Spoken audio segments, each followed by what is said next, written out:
কমা কি তবে কম পড়িয়াছে? প্রশ্নটা মগজে সুরসুরি দিচ্ছিল জর্জ সাহেবের। সারা জীবনের মামলা মোকদ্দমা তো মেলায় দেখলেন, কিন্তু এজলাসে এমন অদ্ভুত লড়াই বড় একটা দেখেননি তিনি। এক পিস কমা এলেবেলে ভেবে যার কথা মনেও আসেনি কারো, সেই কিনা কোর্টে এক্কেবারে ঘোল খাইয়ে ছাড়ছে। বাদী ও বিবাদী আস্তিন গুটিয়ে রে রে বলে যারা পরস্পরের দিকে তেড়ে গিয়েছিলেন তারা এখন থমথমে চিন্তিত মুখে জজ সাহেবের সামনে অপেক্ষায় তারা সকলেই।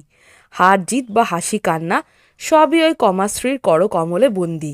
কি গেরো! মামলাটি করেছিলেন আমেরিকার মেইন প্রদেশের একটি দুগ্ধজাত দ্রব্য প্রস্তুতকারী সংস্থা ডেলিভারি ভ্যানের চালকেরা। তারা কোম্পানির কাছ থেকে ওভারটাইম চান, কিন্তু কর্তৃপক্ষ দিতে নারাজ, কারণ মেইন প্রদেশের আইন অনুযায়ী ওই দেশের ওভারটাইম প্রাপ্য হয় না।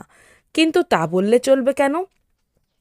নাছোড় চালকেরা তখন আইনের বই খুলে দেখালেন একটি ছোট্ট অংশ, যেখানে লেখা, the state law says the following activities do not count for overtime pay: the canning, processing, preserving, freezing, drying, marketing, storing, packing for shipment or distribution of agriculture products, meat and fish product. লক্ষ্য করুন, যে যে কাজের জন্য overtime প্রাপ্য নয় বলা হয়েছে তার শেষে রয়েছে packing for shipment or distribution of অংশটি। চালকদের বক্তব্য, প্যাকিং ফর শিপমেন্ট আর ডিস্ট্রিবিউশন দুটি সম্পূর্ণ আলাদা কাজ, কিন্তু এখানে একটি কমার অভাবে দুটো একই কাজ বলে মনে হচ্ছে। আসলে ওই অংশে প্যাকিং ফর শিপমেন্ট এর পরে একটি কমা দেওয়া উচিত ছিল, তবে দুটো কাজকে আলাদা বোঝানো যেত। চালকদের বক্তব্য, তারা প্যাকিং ও ডিস্ট্রিবিউশন একসঙ্গে করেন না, শুধু ডিস্ট্রিবিউশনে কাজ তাদের। অতএব আইনের বই যখন তার নেই তখন দাও আমাদের ওভারটাইম। 100-200 নয়, গুনে গুনে একেবারে $1 কোটি মামলা। কমার এই প্যাচে পড়ে গিয়ে কোম্পানির কর্তাদের মাথায় হাত। জজ সাহেবের তো আক্কেল গুরুম। আইনের অনেক ভারী ভারী কেতাব ঘাটাঘাটি করলেন তিনি। তারপরে গালে হাত দিয়ে বিস্তর ভাবনা চিন্তার পরে সিদ্ধান্তে উপনীত হলেন। একটি কমার জন্য কয়েকশো পাতার রায় প্রস্তুত হলো। সেই রায়দান পর্বে ভরা আদালতে জজ সাহেব বললেন, কখনো কখনো একটি কমা দেওয়া বা না দেওয়া গুরুত্ব অপরিসীম। অতএব এক্ষেত্রে ওই চালকদের দাবি মেনে নেওয়া ছাড়া আইনত আর কোনো উপায় নেই। আইনের বইয়ে যা লেখা আছে তার স্পিরিট যাই হোক, এক্ষেত্রে লেটারের অর্থটাই শিরোধার্য।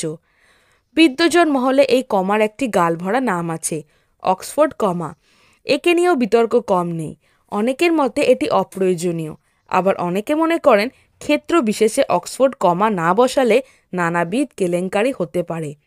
ধরা যাক দুই পোষা বাঁদর নিয়ে হরিবাবু দীঘায় বেড়াতে যাচ্ছেন। তিনি আবার লেডি গাগা আর জাস্টিন বিবারের ভক্ত। গাড়িতে বাজছে তাদেরই গান। কোলাঘাটে নেমে দুই বাঁদরকে নিয়ে সেলফি তুললেন হরিবাবু। তারপরে ফেসবুকে পোস্ট করে ক্যাপশনে লিখলেন, গাড়ি নিয়ে দীঘা চললুম, সঙ্গে আমার দুই পোষা বাঁদর জাস্টিন বিবার ও লেডি গাগা। যা বলতে চেয়েছেন তা যা বলতে চাননি একটি কমা কম দেওয়ায় সে ফারাক ঘুরছে গেল।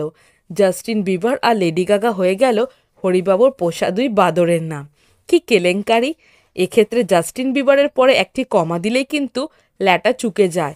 হরিবাবু যদি লিখতেন আমার সঙ্গে দুই পোষা বাঁদর, কমা জাস্টিন বিবার, কমা ও লেডি গাগা, তাহলে ভুল বোঝার কোনো অবকাশ থাকতো না।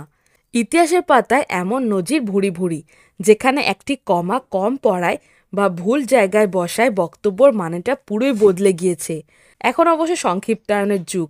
BTW মানে যে বাই দ্য ওয়ে, লোল মানে যে লাফিং আউট লাউড, বা অ্যাসঅপ মানে হচ্ছে অ্যাজ সুন অ্যাজ পসিবল। এসব না বুঝলে বিশ্ব থেকে বিচ্ছিন্ন হয়ে পড়ার আশঙ্কা প্রবল। সবার হাতেই এখন সময় বড় কম, জ্যোতিচিহ্নের কম বেশি নিয়ে ভাবার অবকাশই বা কজনের আছে। তাই চটজলদি লিখতে গিয়ে অর্থ বদলে গিয়ে অনর্থও ঘটতে থাকে মাঝে মধ্যে। আর ব্যাকরণ বইয়ের পাতার থেকে মুচকি হাসে অপরিহার্য এক অক্সফোর্ড কমা। ফ্রেন্ডস, আমি জয়িতা, আপনারা দেখছেন বুক অফ নলেজ চ্যানেল। আপনি কি খাদ্যরসিক বা ভ্রমণ প্রেমী? তাহলে নিচে দেওয়া ডেসক্রিপশন বক্সের লিঙ্কে ক্লিক করুন আর রহস্য, এডুকেশন, অ্যাডভেঞ্চার রিলেটেড ভিডিও পেতে আমার চ্যানেলটিকে সাবস্ক্রাইব করুন। ভালো লাগলে অবশ্যই লাইক, কমেন্ট আর বন্ধুদের সাথে শেয়ার করুন। তো বন্ধুরা, আজকে আমার টপিক ভালো লেগে থাকলে চ্যানেলটিকে like, comment, share and subscribe করতে ভুলো না।